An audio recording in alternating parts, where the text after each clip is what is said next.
Kumain lang kayo dyan. Marami pa dong handa. Kukuha lang ako. Hindi, hayaan nyo na. Ako na lang bahala. Daan na naman. Oh, ito ah.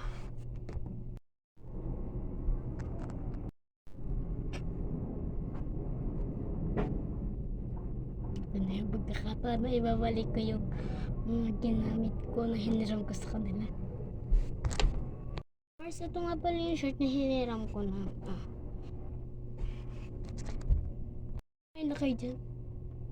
May ganito ba akong short? Tsaka bakit may plastic? Ha? Ang plastic din sa short. Ano yan? Pakibalot ako ng pansit, Shanghai, tsaka spaghetti, tsaka manok na rin, tsaka kanin. Kasi nagugutom na kasi yung mga anak ko eh. Kung nahiya ka pa, hindi mo pa inubos handa namin ah. Oh, thank you. Yes, may ulam naman pagkain ako. Ito talaga to.